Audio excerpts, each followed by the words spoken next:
नमस्कार, ज्ञान सागर में आपका स्वागत है। आज हम कक्षा 6 से एनसीईआरटी की हिंदी बुक बाल राम कथा की भाग 8 को लाए हैं। भाग 7 हम पहले ही अपलोड कर चुके हैं।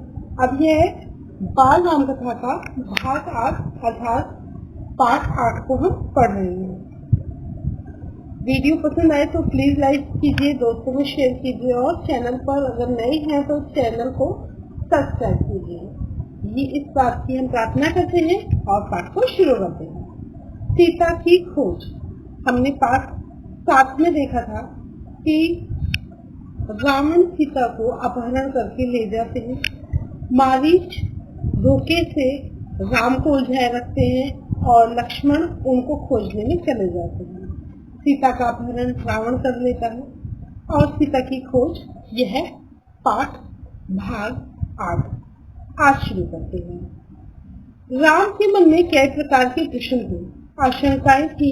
मरीच की माया उन्होंने देख ली थी। वह छल से उन्हें कुटिया से दूर ले आया था। अब क्या होगा, यही सोचते हुए वे कुटिया की ओर भागे चले जा रहे थे। वापसी में एक पल भी विलंब नहीं करना चाहते थे। लक्ष्मण को वे कुटी पर छोड़कर आए सीता की रखवाली के लिए। अच्छा हो कि लक्ष्मण वहीं हो।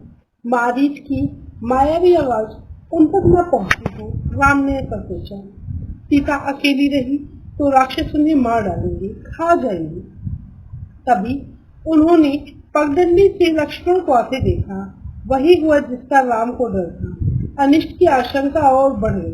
पता नहीं सीता किस हाल में होगी। राक्षसों ने उन्हें मार डाला होगा, उठा ले गए होंगे। अकेली सीता दुष्ट राक्षसों के सामने कर क्या पाई होगी। कुटी छोड़कर आने पर वे लक्ष्मण से क्रुद्ध थे। उन्होंने क्रोध पर नियंत्रण रखा। लक्ष्मण का बायां हाथ जोर से पकड़ लिया। डर ने दोनों भाइयों को घेर लिया। देवी सीता ने मुझे विवश कर दिया। भ्राते उनके कटु वचन में सह नहीं सका, कटाक्ष और उल्हाना नहीं सुन सका। मैं जानता था कि आप सकुशल होंगे। आपकी सुरक्षा को लेकर मन में कोई संदेह नहीं था। तब भी मुझे कुटिया छोड़कर आना ही पड़ा। लक्ष्मण ने कहा, यह तुमने अच्छा नहीं किया। तुम्हें मेरी आज्ञा का उल्लंघन नहीं करना चाहिए था। अब जल्दी चलो, मेरा मन चिंतित है।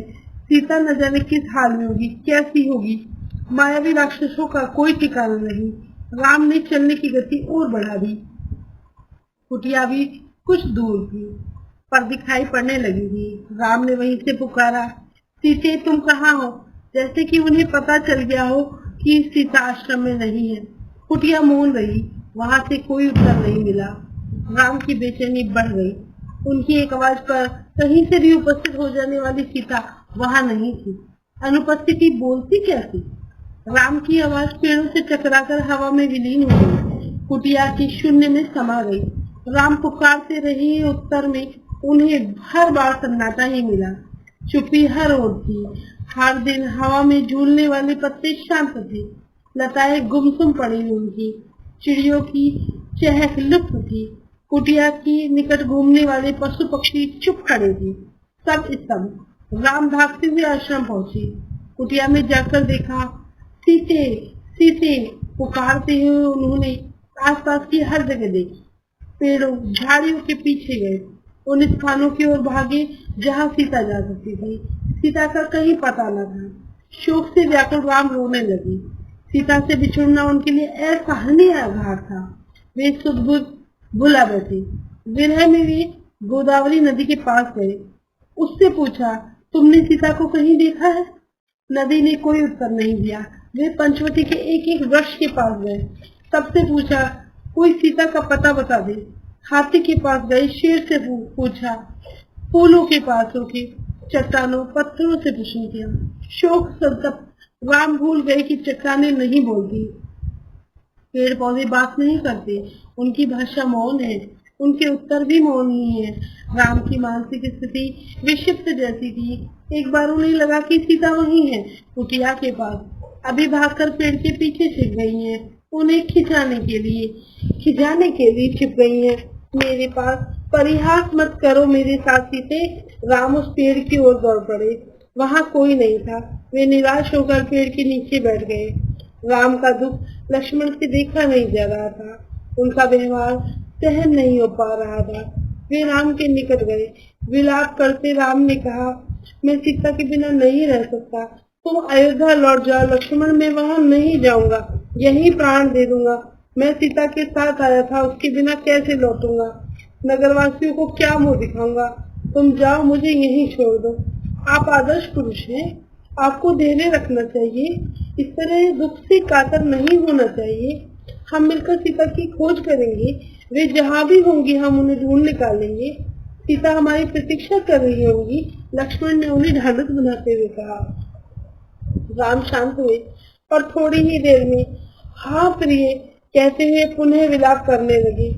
इसी बीच आश्रम के आसपास भटकने वाले हिरणों का एक झुंड राम लक्ष्मण के निकट आ गया। राम को लगा कि हिरण सीता के बारे में जानते हैं, उन्हें कुछ बताना चाहते हैं। हे मृग, तुम ही बताओ सीता कहाँ है? राम ने पूछा। हिरणों ने सर उठाकर आसमान की ओर देखा और दक्षिण दिशा की ओर भाग गए। राम ने पूछा। हिरणों ने सर उठाकर आसमान की ओर देखा और दक्षिण दिशा की ओर भाग गए। राम ने संकेत समझ लिया, हमें सीता की खोज दक्षिण दिशा में ही करनी चाहिए। उन्होंने लक्ष्मण से कहा, हिरण उसी ओर गए हैं। वन में भटकते हुए उन्होंने एक टूटे हुए रथ के टुकड़े देखे। मरा हुआ सारथी और मृत घोड़े भी थे। वन में रथ का क्या प्रयोजन, उसके टूटने का क्या अर्थ? राम असमंजस में पड़ गए। लगता है थोड़ी देर पहले यहाँ संघर्ष हुआ है। लक्ष्मण ने कहा, यह पुष्पमाला वही है जिसे सीता ने वेणी में रखा था। निश्चित तौर पर सीता राक्षसों की चुंगल में फंस गई है। यह माला संघर्ष के दौरान वेणी से टूटकर गिर गई होगी। पर यह रथ कैसे टूटा? राम सोचने लगे। सीता के संघर्ष से यह नहीं टूट सकता। अवश्य किसी ने राक्षसों को चुनौती दी होगी, उनसे युद्ध किया होगा। वहां से थोड़ी ही दूर राम ने पक्षीराज जटायु को देखा। पंख कटे हुए, लहूलुहान, अंतिम सांसें गिरते हुए। हे राजकुमार, सीता को रावण उठा ले गया है। मेरे पंख उसी ने काटे हैं। सीता का विलाप सुनकर मैंने रावण को चुनौती दी, उसका रथ तोड़ दिया, सारथी और घोड़ों को मार डाला, स्वयं रावण को घायल कर दिया, पर मैं सीता को नहीं बचा सका। रावण ने लेकर दक्षिण पश्चिम दिशा की ओर उड़ गया। कहते कहते जटायु ने प्राण त्याग दिए।